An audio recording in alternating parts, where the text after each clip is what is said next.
All right. Well, I think this is a good time for us to get started while everybody's kind of funneling in. Welcome.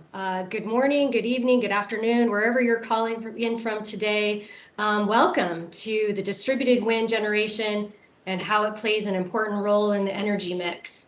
My name is Alex, and I'd like to say congratulations. You're almost toward the end of the week, and thank you for being a part of NREL's Wind Energy Science Leadership Series.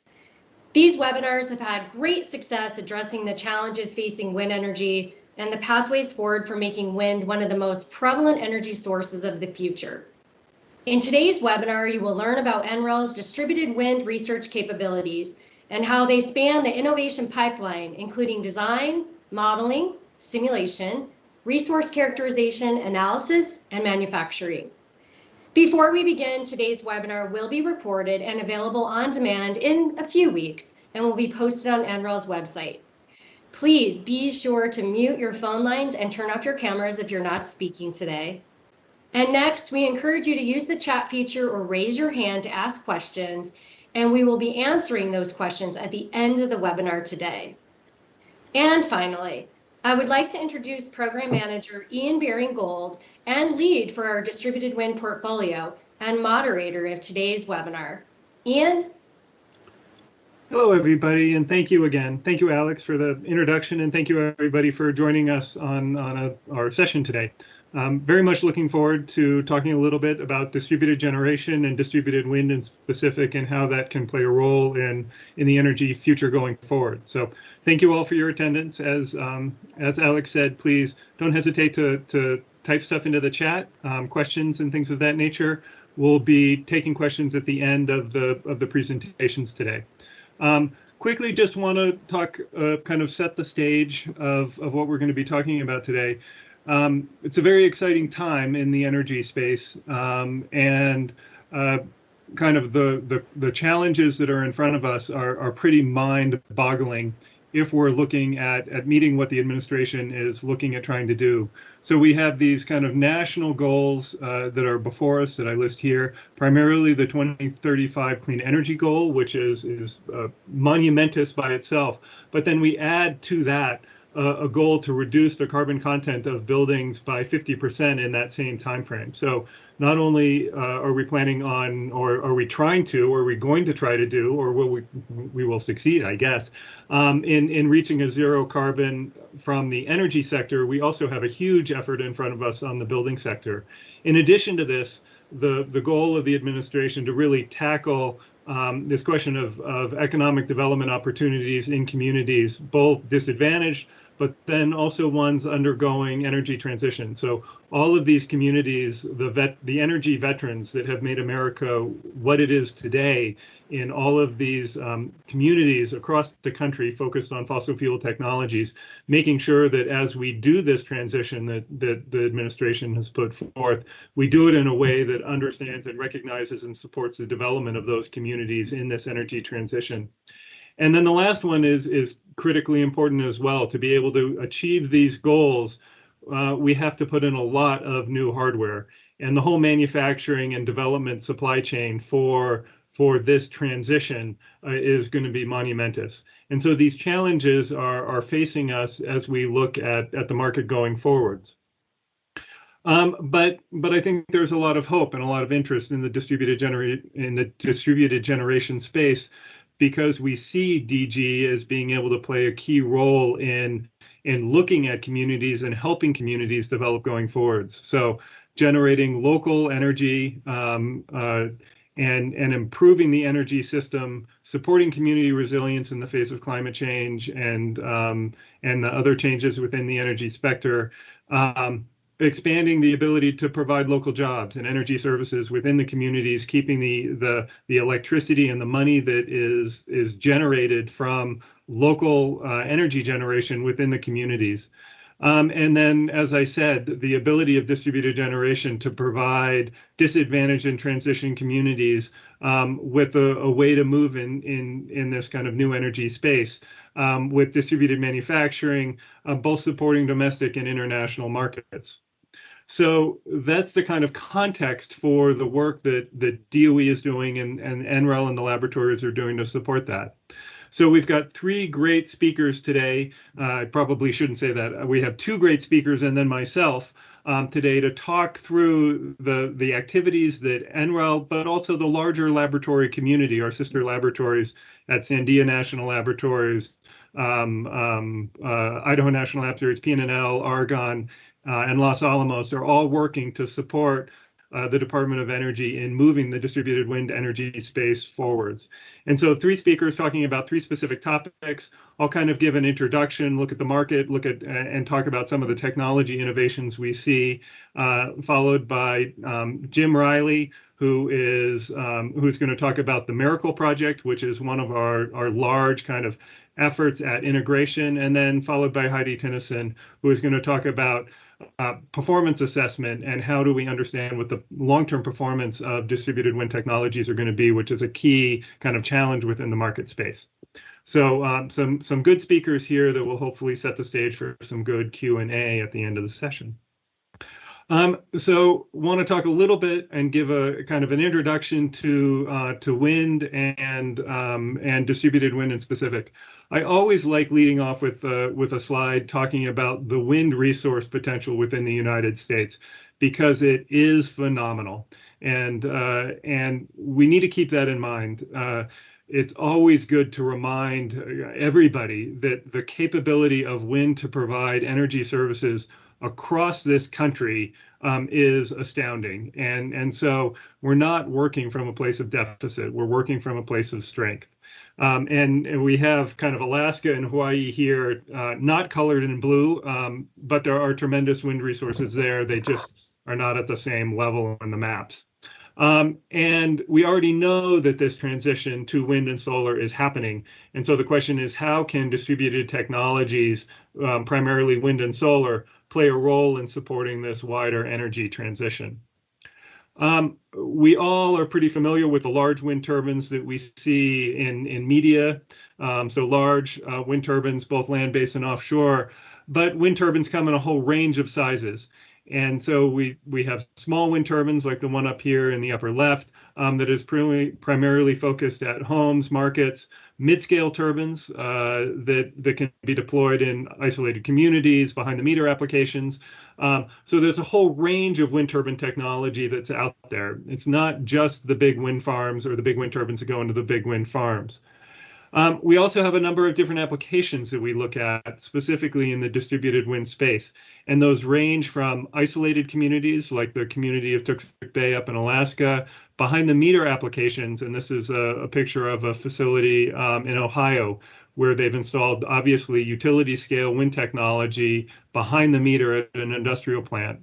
We have microgrids, which operate or can operate independently of the power sector. And then we have utility-owned wind farms that operate on distribution voltage. And so each of these different applications can use any of the technology that I talked about on the last slide. It can range from very small turbines up to very large turbines. And they all have kind of different economic considerations when you're looking at these different cases. And so we have these lots of ranges of turbine technologies that we can use and a lot of ranges of applications, all of which have different kind of technical requirements, but also different economic requirements. And even if we take that one example of the behind the meter installation, there's lots of ways that can look. It can be a small turbine on a farm. It can be turbines as part of a community energy project. It can be at a local manufacturing facility behind the school, or as we see up here on the upper right, connected to the distribution voltage or the distribution system just across the community. So within each one of these different applications, there are lots of ways that distributed wind technology can be used. So as a little primer, I want to talk a little bit about the distributed wind market first to give you the context of how distributed wind plays. So distributed wind has been around for a long time, and to a degree, all of the turbines, even utility scale turbines that were deployed in the kind of in the 90s and 2000s, were all distributed wind scale project in wind farms or what have you. So the market was pretty developed and moving along pretty well. We did run into the industry, I should say, ran into a roadblock due to policy changes back in 2012 when the investment tax credit was adjusted to only cover solar technologies. And so as you can see there, after that change in policy, the distributed wind industry hit a real kind of complicating point, which resulted in kind of wide-scale shutdown of that industry, and it hasn't really recovered since then.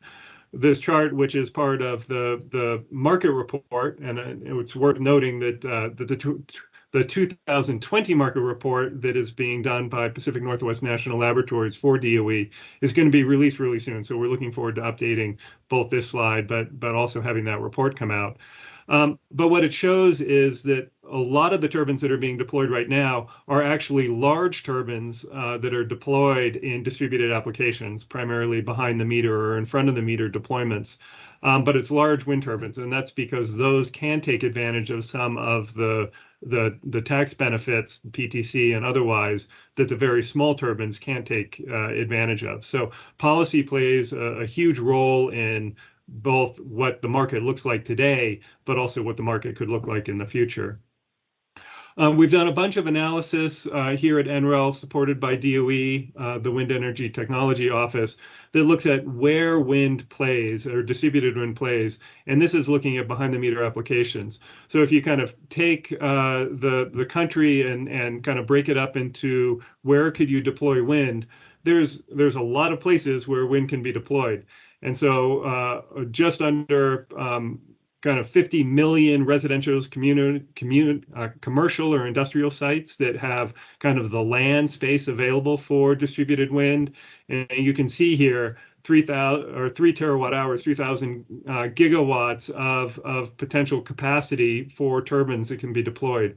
So it's pretty clear that there is very large market across the United States for distributed wind if we can get the kind of pieces in place to allow us to take advantage of it. Another study that was done here at NREL, again supported by DOE, looks at the types of areas where distributed wind makes the most sense. And so these 4 quad charts give you an indication. The one up in the upper left show where there's kind of wide-scale deployment opportunity for wind, and the darker the green, the more deployment. The upper right shows you wind resource, and this is these are maps of Colorado, by the way, and this report looks at this for a couple of additional states.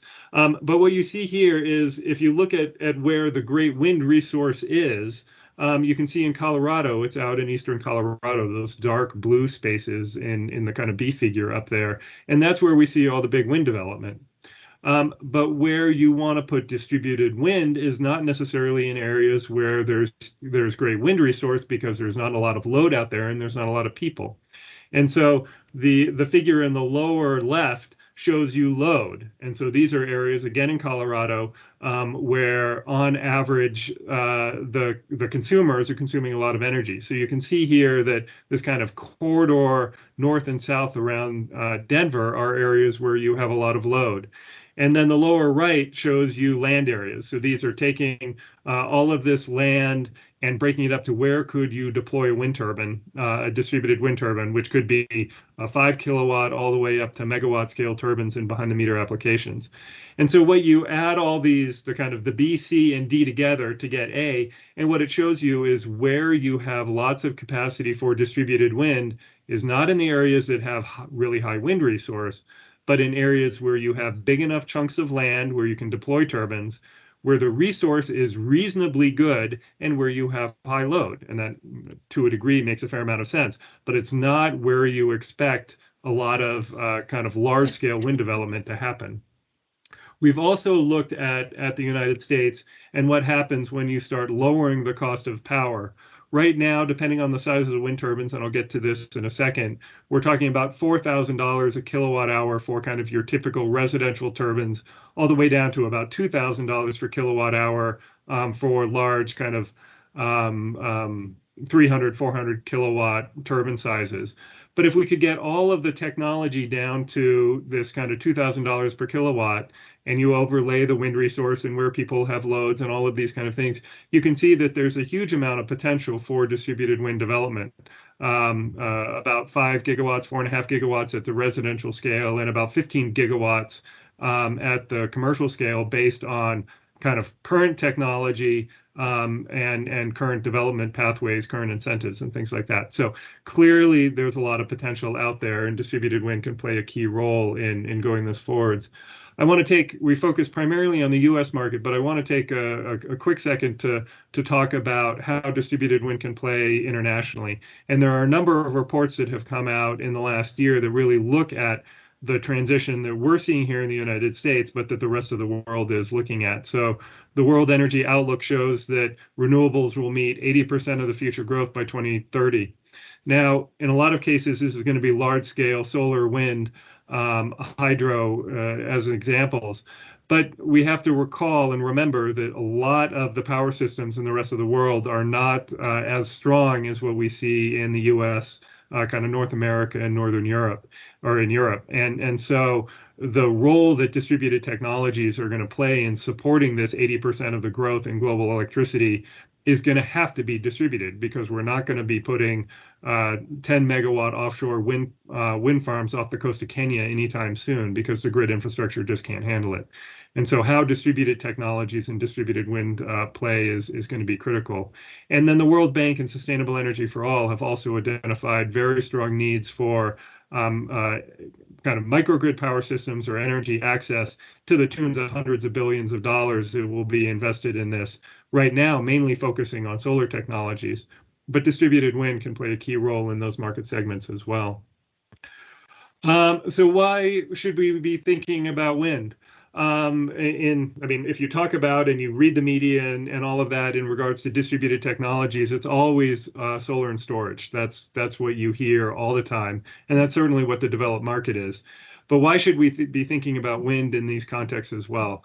One is certainly cost, and the Department of Energy has done a lot of work recently to work with manufacturers to lower the cost of energy.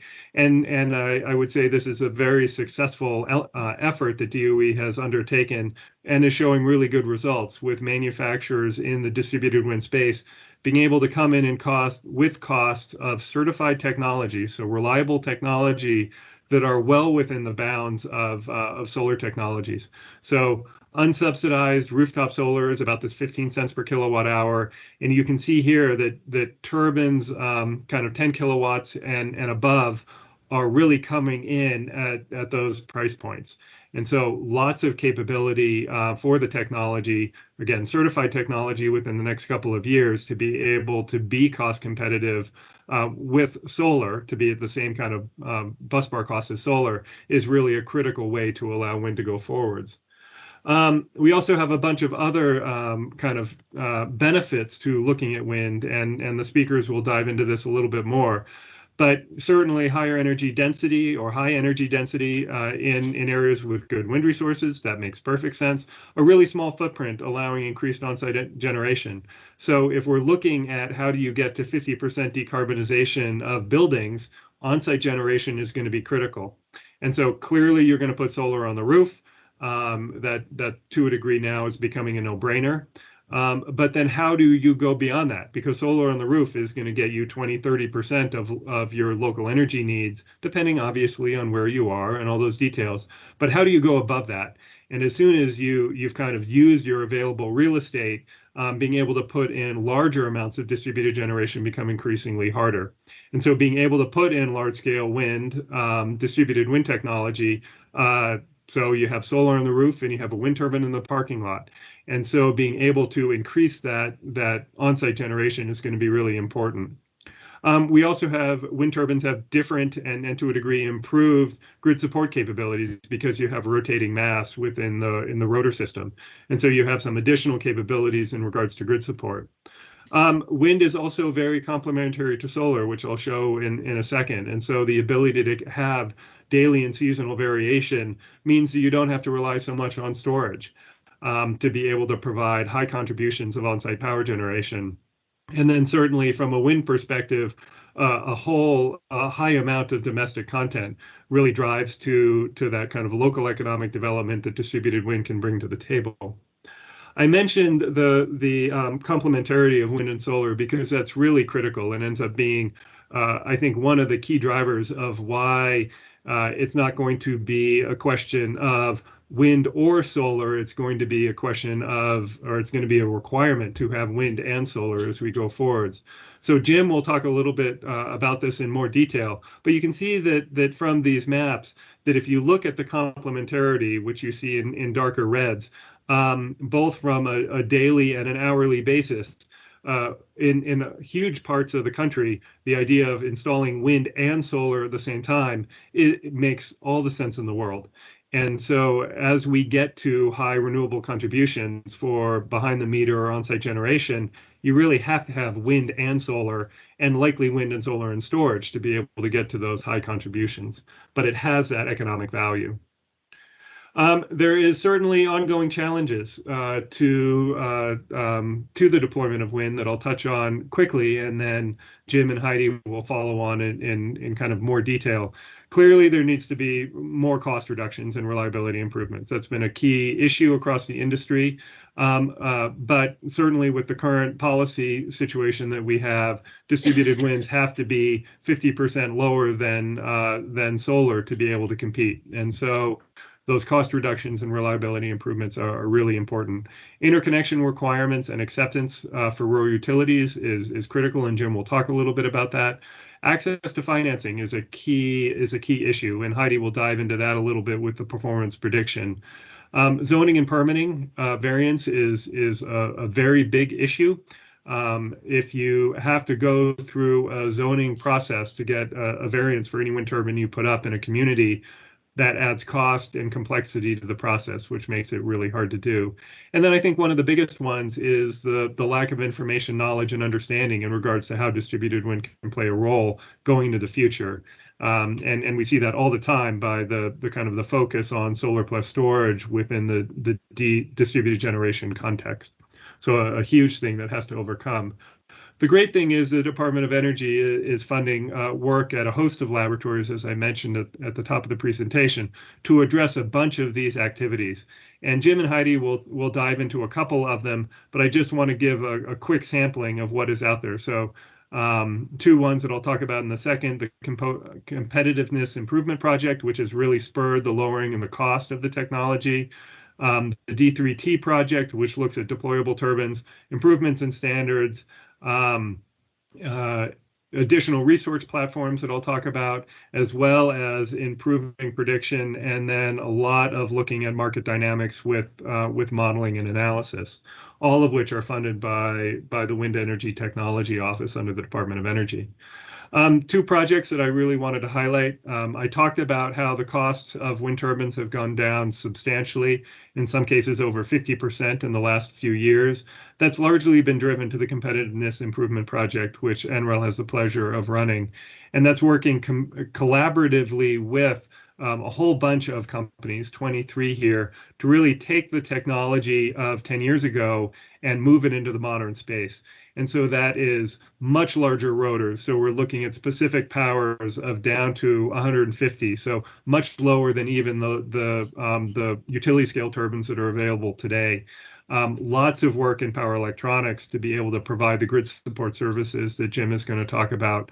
Large efficiency gains in regards to manufacturing. So a lot of work being done by the Department of Energy, but in partnership with these companies to be able to lower the cost of the technology to a point where it's cost competitive, as well as looking at new markets. So the Sandia-led D3T project is really looking at how do you deploy turbines at low cost to be able to address the kind of some of the market niches, but then have those trickle down into the balance of station costs to be able to continue to lower the cost of technology.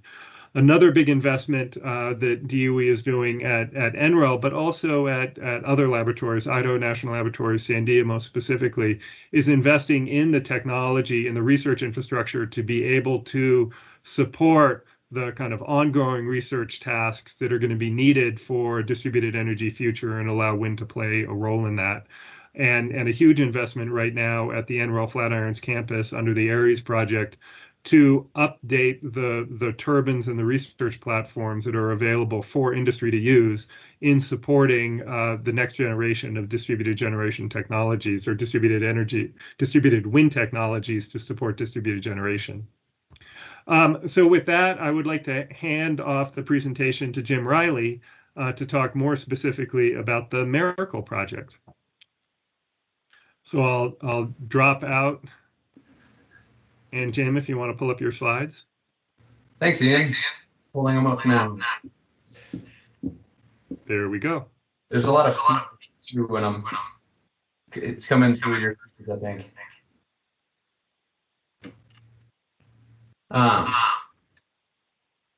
Turn off my speakers.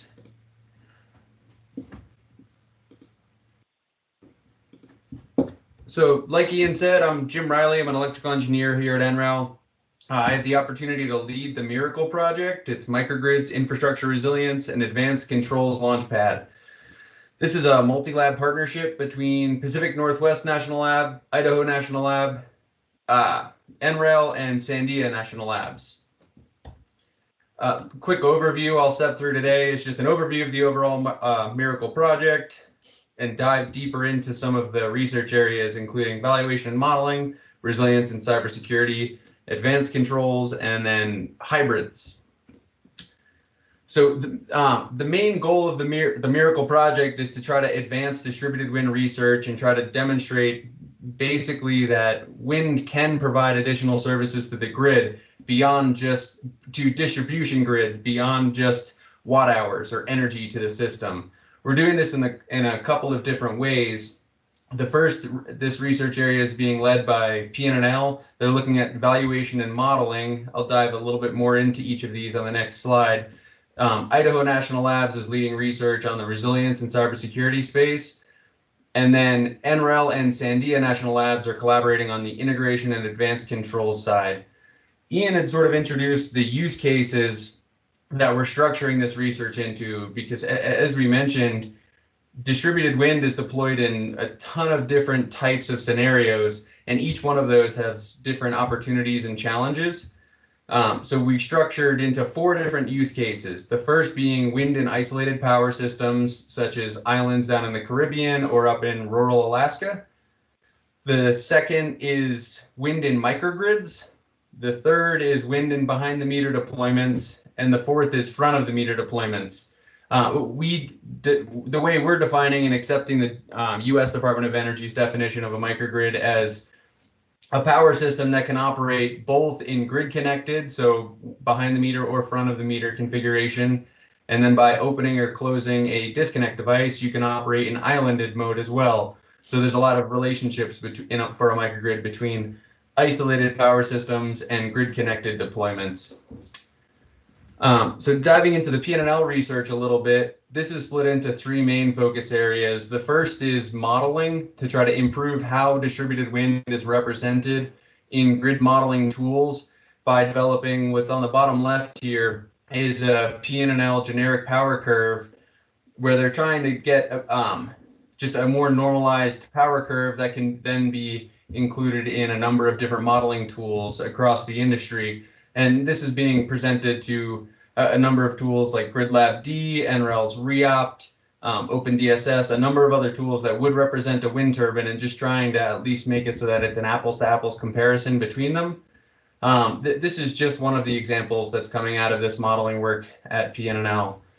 The second research area at PNNL is focused on valuation, largely trying to understand what are some of the benefits. And Brian, in the chat window, I had seen put in synthetic inertia from small wind turbines. That's a good example of where is there a direct benefit that could be seen, a quantitative or a qualitative benefit that could be seen from a small wind turbine providing synthetic inertia into the system. What are the systems where that makes sense? Is there an economic market, or are there socioeconomic benefits to that? And there's a great publication if you follow this link. I tried to shrink down the URL to make that easier to pull up, but what are some of the benefits of distributed wind, and are they accurately represented?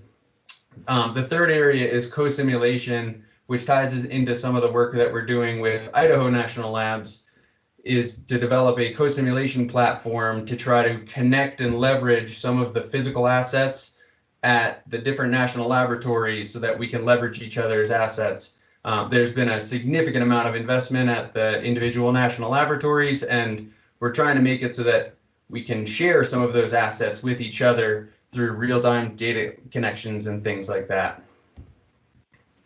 The second research area is led by Idaho National Labs. They're diving into the resilience and cybersecurity space to better understand some of the cyber vulnerabilities and improve resilience in microgrids and distribution systems by including wind in the system. So to do this, NREL or INL has established resilience metrics and a resilience framework for distributed wind, and is trying to structure it by the miracle use cases again, so that someone that's in an isolated grid can find specific examples that relate to their scenario. So on the left, this is one of the INL's DIRE curve, disturbance and impact resilience evaluation curve, where they step through some of the stages of a catastrophic or an event that may take your power system offline.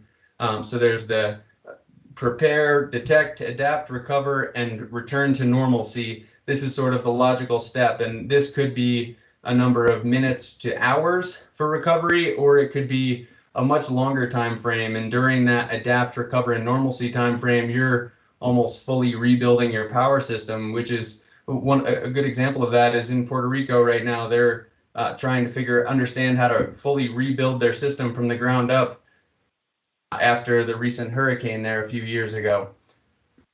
Second, on the right side is Idaho National Labs is developing a cybersecurity guide where that's relevant specifically to distributed wind and other distributed energy resources, to try to give an understanding on what are some of the tools and methodologies that are out there to address cybersecurity concerns, but also to make wind and distributed wind be a portion of your actual cybersecurity plan to improve the overall system.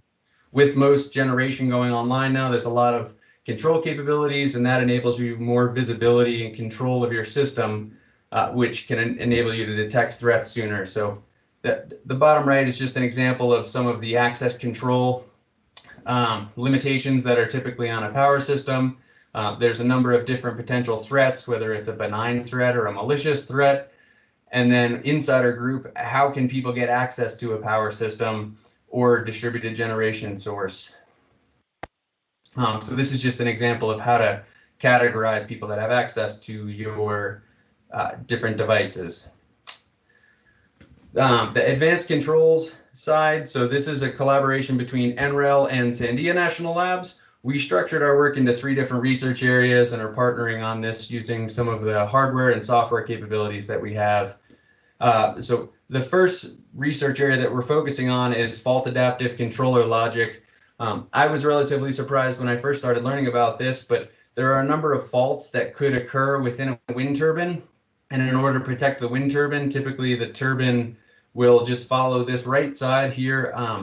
For example, if there's a oil temperature sensor that causes an issue, this wind turbine would typically just trip offline. And while that may not be a significant impact to a large grid-connected deployment, such as a big wind plant, if that's your only wind turbine, such as St. Mary's up in rural Alaska, that wind turbine is a significant portion of your generation fleet.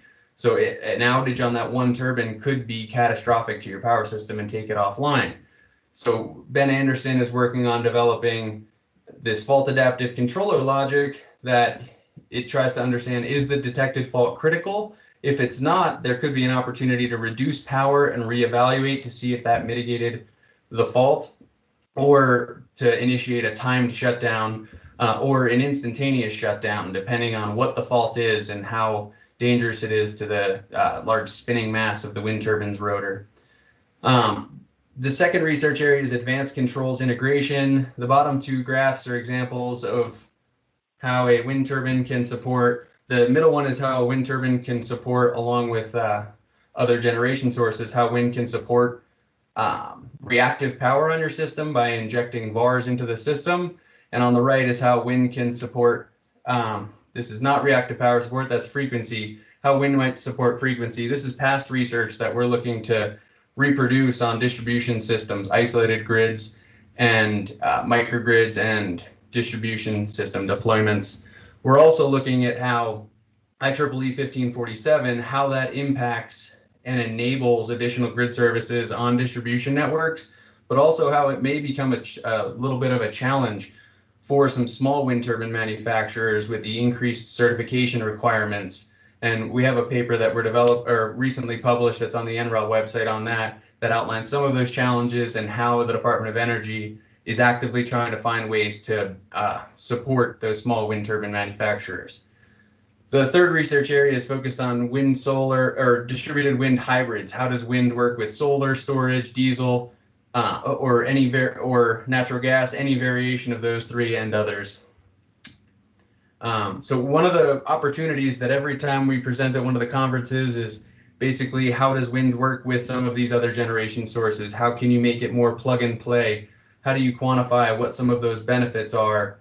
And that's exactly what we're trying to look at under the Miracle Project, is trying to better understand what are the benefits, challenges, and opportunities that hybridizing wind with other generation sources might provide, and also aligning the controls research with resource availability. So aligning wind and solar or wind and diesel, does that enable sort of increased valuation or other additional benefits from the distributed wind to a power system? So some research that I'm really excited about is leveraging the HOP project and some existing partnerships that NREL has with other organizations. This is trying to understand where are some locations where it may make sense to deploy wind with solar, or instead of adding additional solar to a system, would there be benefit to adding wind? In some of my other work, we've worked with the Department of Defense to try to help them install large solar assets, and they've done a great job of deploying a significant amount of PV on a number of these sites. Now they're trying to include that in their energy resilience scenarios, and they're trying to build out microgrids using this. And the simplest example I always end up using is with solar. If you're trying to build a microgrid, you need something at night. As you can see on the right here, this is sort of a normalized solar PV curve producing 0 at night, as you would expect. What this map is trying to do is try to understand the wind and solar complementarity. How do they complement each other through daily changes, monthly, or even yearly over the course of the year? How do they complement each other? And this is a specific example at Naval Support Activity Mid-South, where there's a large solar PV deployment that we curtailed for this scenario. And this is sort of how the wind would produce in that area on average over the course of the year. And we believe that instead of building a large diesel generator or a very significant amount of energy storage, if you built wind and solar at this site, they would complement each other, hopefully to reduce the amount of capital expenses you would have to provide on other sources of generation like diesel or storage, but still serve some of those critical loads that the Navy might have. So this area is a portion of the, so the Miracle Data Hub and the co-simulation platform are intended to enable the Launchpad portion of Miracle. I won't reiterate the entire acronym again, as it's a pretty long one, but that L in Miracle stands for Launchpad. Idaho National Labs is leading development of what we're calling the Miracle Data Hub, which is intended to try to make it so that we can share data, model some of the physical assets across the laboratories for both research, demonstration, and validation. The Launchpad portion is, we're not trying to do that just for the national laboratories. We're trying to establish a platform and an opportunity to better engage with industry so that the distributed wind, microgrids, those and isolated grid communities can come and engage with the national labs, have some of their research and validation done on the infrastructure that's listed here, as well as many others, to try to validate some of the concepts that you're trying to deploy at some of these power systems across the country and across the globe. Just to reiterate the project team, so myself as the principal investigator. PNNL is leading modeling and valuation. That's Alice Orell from PNNL. Jake Gentle from INL is the cybersecurity and resilience PI, and Brian Naughton is the controls co-PI from Sandia National Labs. And I think, Ian, were we gonna pause for questions here or at the very end? No, we'll wait for the very end. So Heidi's up next. Okay. Hi, Heidi. Pass it over to Heidi for TAP. Thanks, Jim. And then people continue to type questions into the comment field, or once we get to the end, we'll raise hands and go around the room like that. But we've got over 100 people on the call, so typing them into the chat is probably maybe an easier way to do it if you have questions that you're holding on to. Heidi, go ahead. Perfect. Thanks, Ian. Good morning, everyone. So I'm going to talk about the project that I've been leading for the last couple of years. It's also a multi-laboratory project. It's a collaboration between NREL, Pacific Northwest National Lab, Los Alamos National Lab, and Argonne National Lab. I'm a researcher at NREL, and I want to start by mentioning that this name of this project is a little bit of a misnomer, but it really gives a nod to the impact that we want to have. So the project is laser focused on accurately estimating wind resource, but the ultimate goal is for the wind resource characterization or capability to be integrated with a lot of different user-facing tools that use wind resource for lots of different applications in addition to estimating project performance. So a little bit of background of where the distributed wind industry is for those that aren't familiar. Estimating wind project performance in the distributed wind industry has been really scattershot. So there are a number of tools I'm kind of highlighting here on the top, and they all have certain limitations. So for Berge Wind Power, they're the longest standing manufacturer of small wind turbines in the US.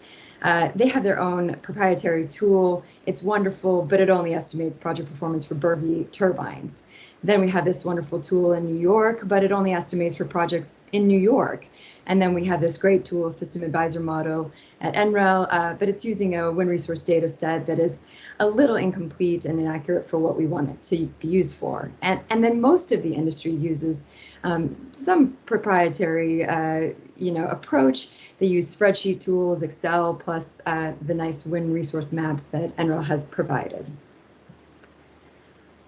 So what we're seeing from this is another graph from the market report that Ian referred to, is that we're getting a real wide variety of project performance. And I want to bring your attention to the plot on the left, the green plot, because that's looking at certified turbines. We sort of can't make too many claims about non-certified turbines there.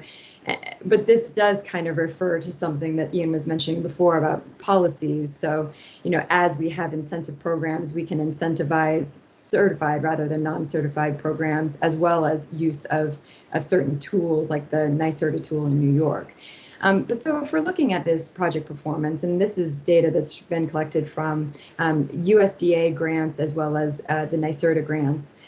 And so we see really wide variety. So NYSERDA, you have to use the tool. At USDA, there's no real guidance on what you can use. So we've got kind of a nice average there of estimated versus actual performance, but a really wide variety. And when I think about buying a turbine and having somebody estimate what I'm going to get, this plot makes me feel a little bit unsure of what my results might be.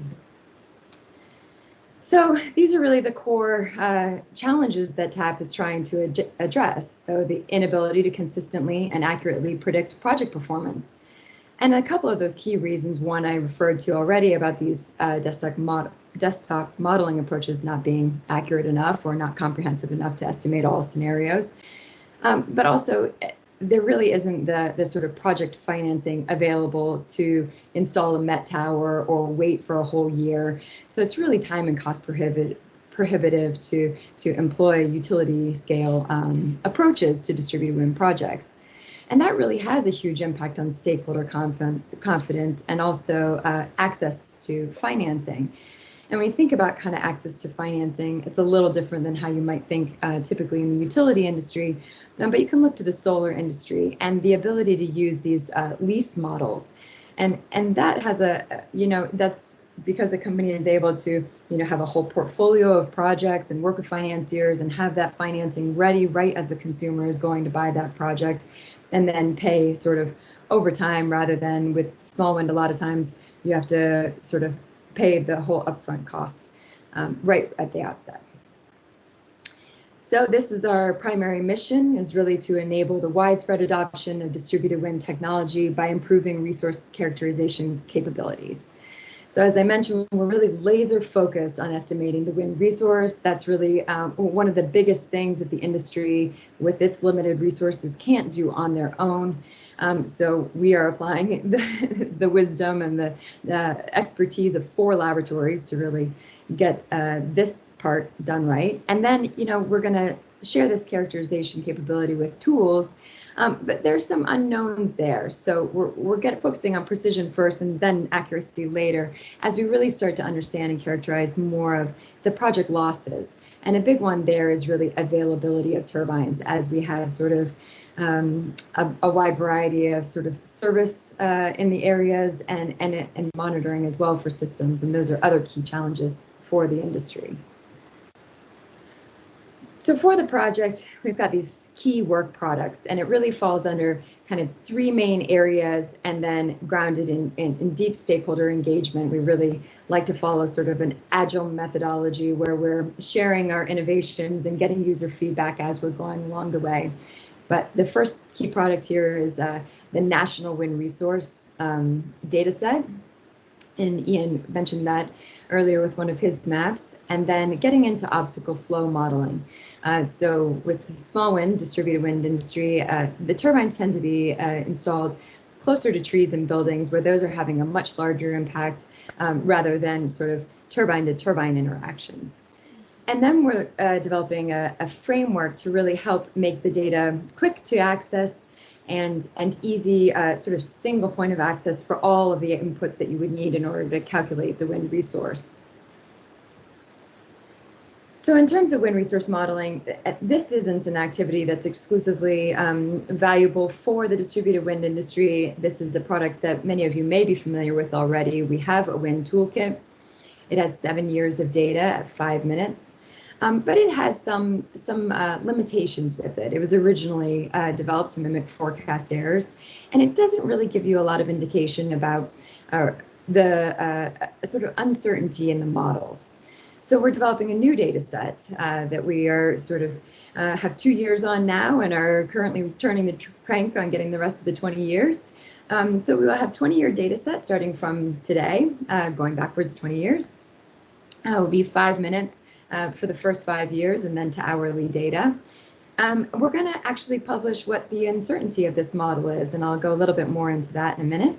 And then characterize the bias in this where we can, where we have available sort of validation data sets.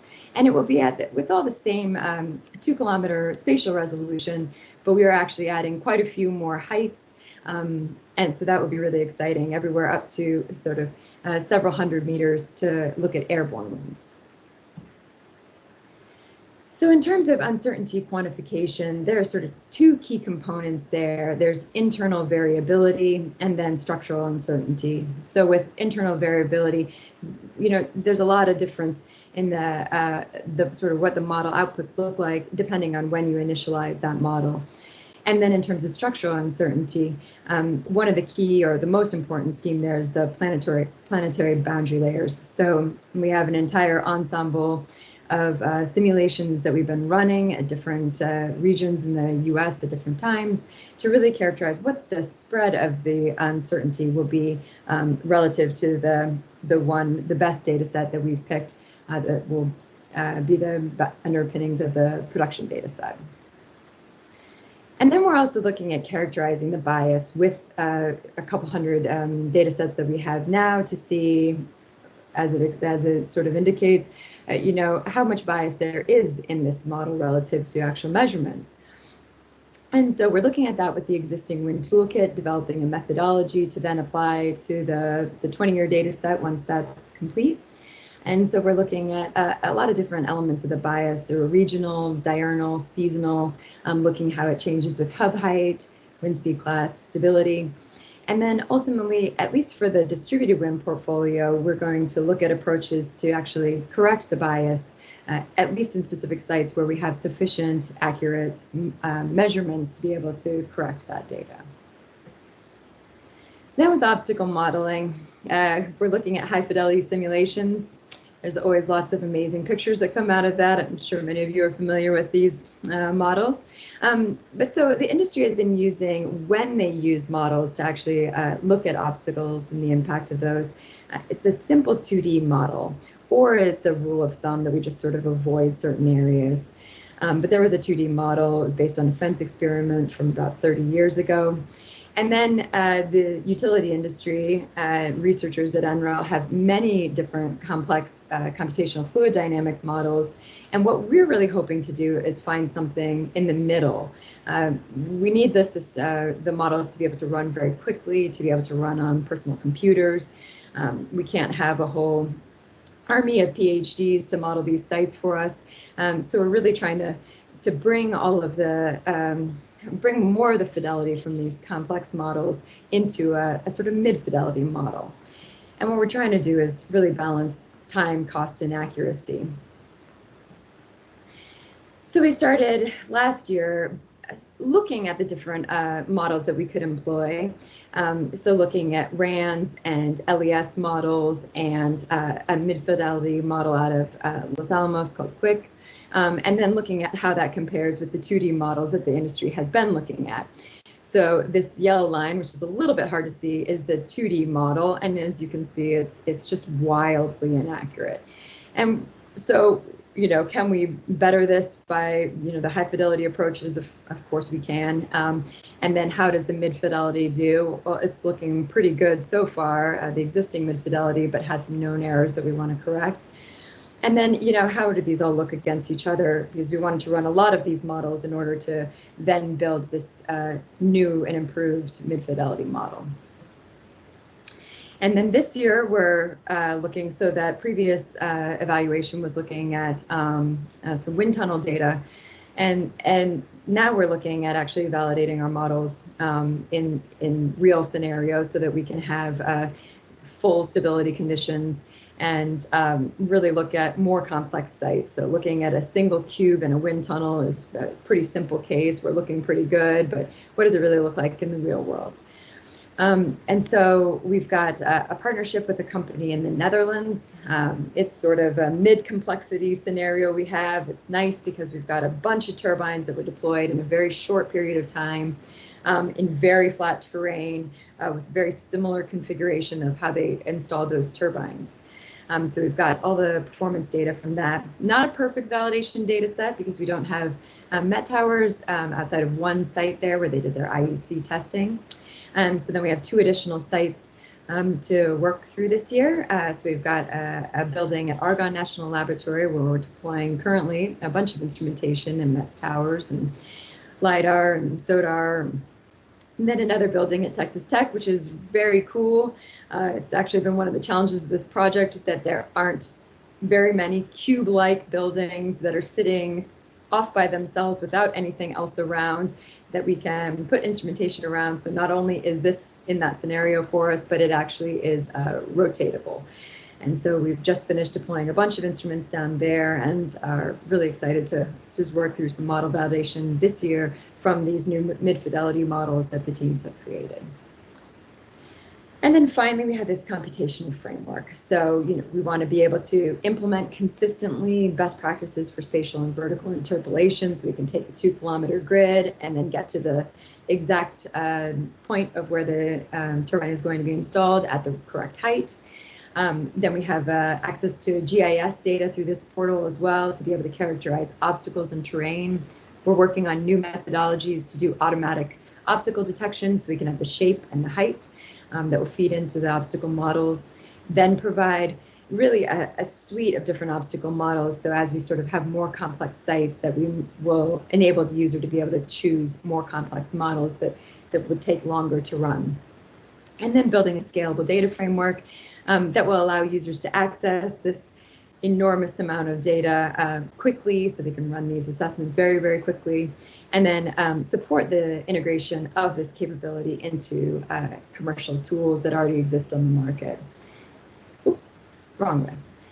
And so then ultimately, you know, we want to enable market transformation. So there's, as I mentioned before, lots of different ways that this capability can be fed into existing tools to really help different stakeholders to understand where distributed wind might be valuable for their stakeholders. So if it's a county, you know, how can we use this to really look at the magnitude of the opportunity within a region? How can we then kind of feed this into user-facing tools that do preliminary site screening, and you know, are there additional layers that we can bring in that would make those processes easier and reduce the cost to do project performance estimates?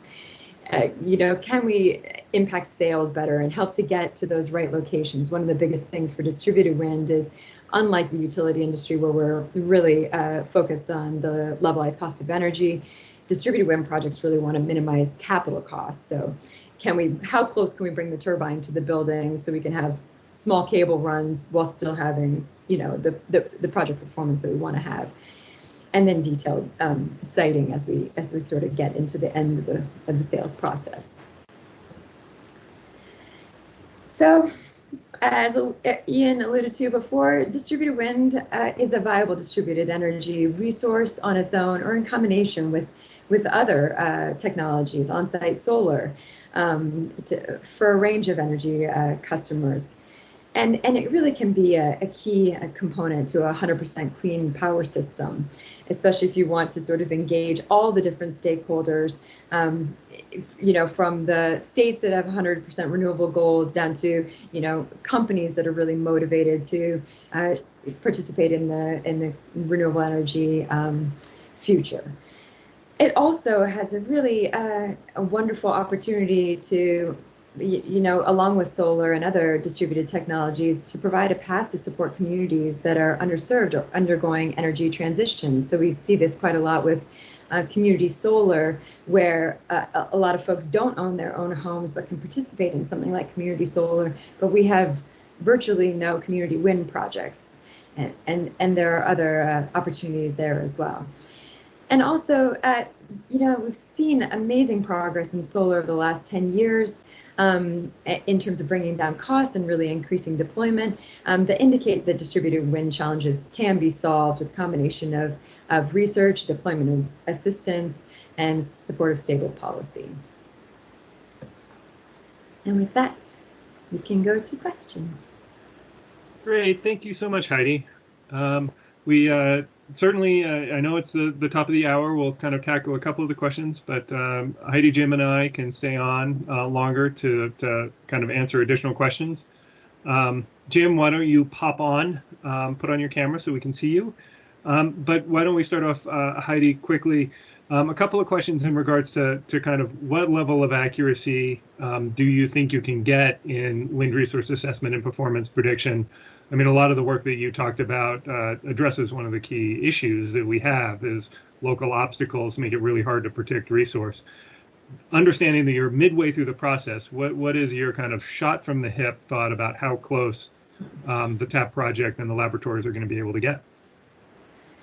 Well, from the research we've done with the industry so far, understanding where they're at, they've been able to fairly consistently estimate up for the experts, you know, like Berge and NYSERDA, they can kind of get a plus minus 20% on their predictions. And so our aim is to get close to plus minus 10%. And is your sense that's good enough based on the discussions with the stakeholders that you've had? Or do we need, or does it need to get better than that?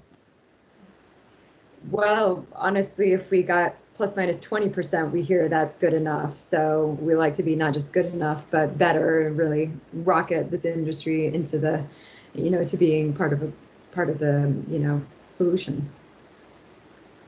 Great. I had one question in regards to kind of how does this look in Europe, and I think the answer to that is very distributed. So outside of offshore wind, which is kind of a beast of its own, most of the projects in Europe would actually be classified as under what we're calling here distributed wind. So kind of plants under 15 megawatts in scale that are connected to the distribution network.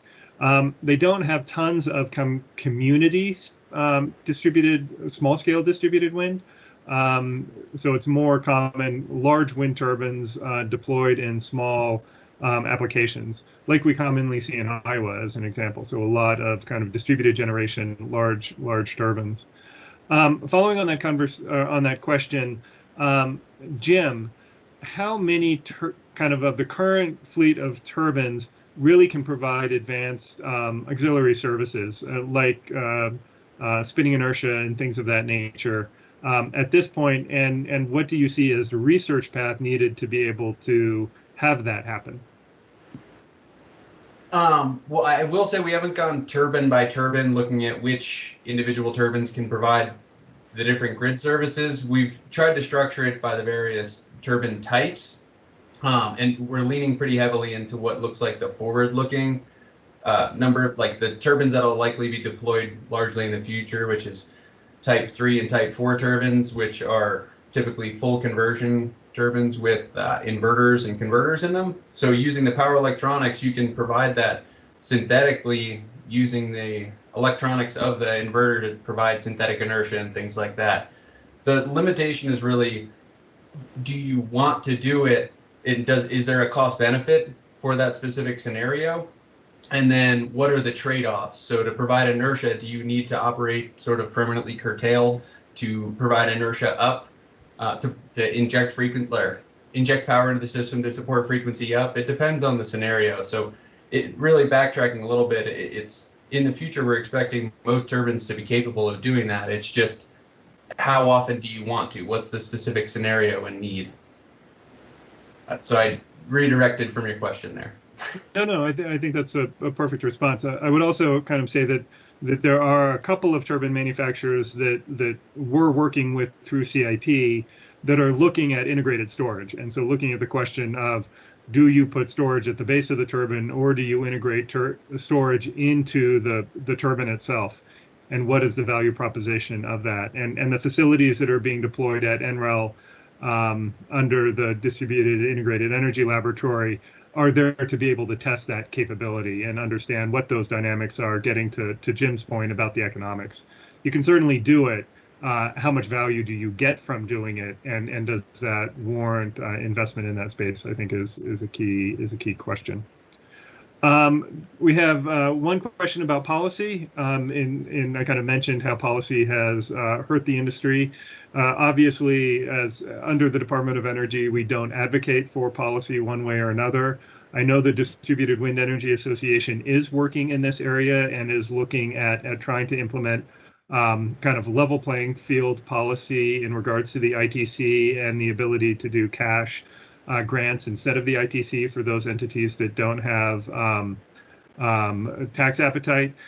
They are also looking at increasing the limit to up to 10 megawatts, because a lot of both solar and wind facilities, industrial clients and things like that are larger scale projects. So again, we can't advocate for policy, but if you're interested in more on the policy, I would encourage engaging with the trade associations, and I'm sure they'd be happy to talk with you.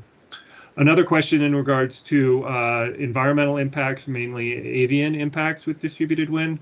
There is really very little data out there. The industry, there's not a lot of it of distributed wind out there.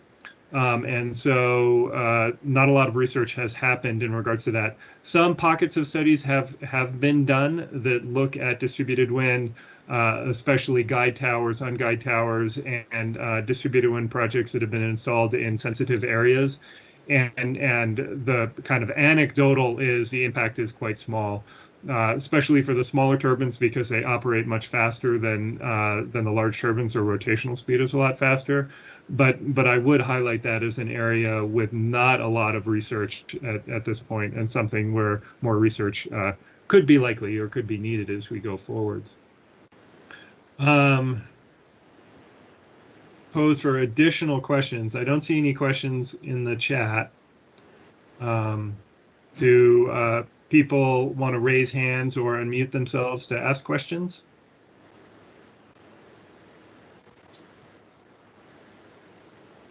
Silence. Any questions out there? Okay, Jim, you talked really briefly about the launch pad concept within Miracle. Could you talk a little bit about how companies or other stakeholders would engage in Miracle, kind of under that launch pad concept?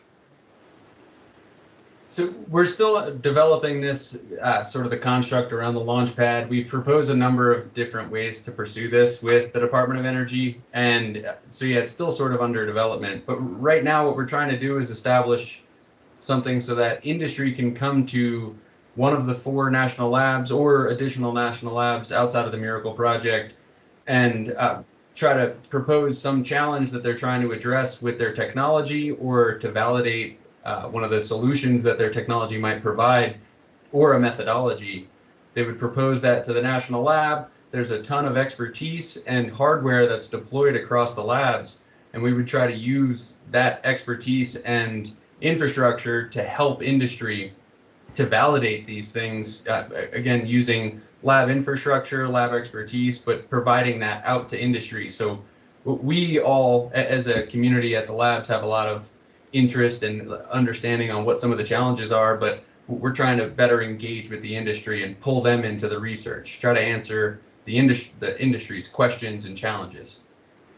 So yeah, the structure is not defined yet, so we're working on that. Great, thank you. Quickly open up for kind of any additional questions from people out there. If not, I can continue for a couple more minutes. So yeah, hey, I had a. Oh. Go ahead. Hello? Yeah, this is Ed Muliadi here. One thing about distributed wind is that the permit is very, very difficult, right? And because of you got a turning blades, you know, it's different. If you have a PV, nothing will be so dangerous that, you know, permit will be a lot easier. Now, on the other hand, there are a lot of applications where, you know, you got a lot of space, and even if something happens, it will probably most likely happen during the night when the wind is blowing. So is there any way that we can convince them to make it easier to permit, you know, based on that, you know, that environment? Yeah, thank you for the question, Ed. First off, I want to be really clear. The kind of the issues around safety, the whole certification process that has been implemented by DOE and the industry itself has really worked to address that problem to the extent humanly possible. So, I mean, obviously, there are always things that can happen. PV can be blown off the roof of your house in a windstorm. So you do have to consider that, obviously, but kind of disintegrating wind turbines are a thing of the past, and we need to be very clear about that. In regards to your question about permitting, I think the answer is yes. And again, going back to Heidi's last comment, the kind of the solar industry and the work that the Department of Energy has done to allow solar permitting it has been astounding, to the point now where a solar installer can, on their phone, request and instantly get a permit to install solar on someone's roof. And again, that's investment that the Department of Energy has made with the industry, with lots of other groups, Solar Foundation and others, to be able to make that possible. There is nothing that says that that can't be done here. And obviously, depending on how you're going to deploy the turbine, the permits should be easier or harder. If you're a huge lot, big farm, and you're installing it well away from everything, then clearly you should not need to go and go through a 6-month process to get a permit to put a turbine up. And in some cases, you have to do that because of the existing permitting requirements for height restrictions and things of that nature. So yes, there are things that could be done to address that and streamline that process. And the solar industry has demonstrated that you certainly can do that very quickly. All right. Thank you, Ian. Oh, certainly. There was another question. Brian had his hand up. Go ahead, Brian. Yeah, sorry it took me a second to unmute. No worries. My question, thanks, first off, this has been great. Really nice overview of a lot of different pieces. I guess the question I had was around larger scale distribution connected resources. And if you've done any work on sort of the economic trade-offs of being able to leverage effectively existing infrastructure, like there's already a wire running out in this area and there's no need to install a new substation for those kind of medium scale plants, if you will, versus having to build that all up. But if you're in that medium scale size and get connected at a higher voltage level. So yes, a fair amount of work has been done on that, both, so a lot of work by NYSERDA in New York, looking at the value of distributed generation, and there's actually a report that was done by Ben Segrin and others here at NREL, looking at that value proposition. The solar industry, again, working with NRECA, has also developed a tool, again, focused on solar technologies that look at that exact question. So how can you interconnect, and what is the value of interconnecting solar on the distribution network? So there are tools that are starting to be developed to support those kind of questions. And I agree with you completely, that's going to be critical going into the future, especially when you start looking at solar, wind, storage, and the ability to use that in place of distribution system upgrades. And as we go to more electrification, electric vehicles, more electricity for heating and cooling, the need for the power sector to upgrade distribution lines is going to be extreme. And if we can find cheaper ways to support that, that provide additional value, like power generation, there's increased valuation in doing that. And Jim, correct me if I'm wrong, but Miracle is starting to look at that with Iowa Lakes and some of the utilities looking at those questions of valuation of wind on distribution lines. Yep. So Iowa Lakes Electric Cooperative has 2 turbine deployments out in Iowa, 10.5 megawatt deployments that are connected to ethanol plants, and we're working with them. They have a PPA, a 20-year PPA that I think is expected to end sometime around 2028 to 2030. And we've been asking them, what do they intend to do with those assets at the end of their PPA? And as the market has changed, the PPA rates that they might be able to receive have changed a little bit. So do they try to vary their system to make it more economically incentivized in the future? What are some of those changes? Or in hardware, but also are there software opportunities and grid services that they could provide to make those wind turbines continue to provide advanced services to the grid? So yeah, sort of, do they want to add wind and solar, or try to use the turbines to support frequency regulation in the region, something along those lines? Just to follow up, I'm actually fairly familiar with the literature on and some of the recent work on that sort of value streams for distributed resources. I was sort of asking more specifically, though, about larger scale ones, right? So Ben's work with DGen is mostly customer adopted, and that was that big example is really cool. I'd love to learn more about that larger, but still behind the meter installation. I guess I'm thinking of more independent power producers or potentially utilities who might be considering, okay, do I put in, say, 5, 10 megawatt wind farms that are scattered about and connected to the distribution system, or do I try to find a 50 megawatt place with those same turbines, have to build a new substation, not because they're worried about increase in load, but just because there's now a new generation resource. Like, I was wondering if there's been any work done on the trade-offs of that kind of typically front of the meter type of situation for those larger distributed resources. I would say that is starting. And again, the tool that I mentioned from NRECA isn't behind the meter applications. It can work for that, but it does both. So I agree with you, Brian, that that's not very developed from a market standpoint yet, and it still requires probably way too much in regards to kind of specific integration studies. So you have to do a bunch of integration studies as compared to just one for the centrally located plant. But I see that moving in that direction without question. Thanks. Yeah, that's helpful. And I'll have to check out that NRECA thing. I had one other quick question. I feel like I've had too many questions, but you mentioned this distributed test lab. I was wondering where there's more information about that facility and some of the stuff you're doing with wind and what else is going on there. So there's not much out there right now in the public space. Feel free to follow up with Jim or I independently, and we can kind of fill you in. The project is just getting going with the installation of turbines and then additional hardware in the loop research capabilities over the next year. Thanks. Mm-hmm. Let's see. I see one more question in regards to FAA and their kind of interest in distributed wind.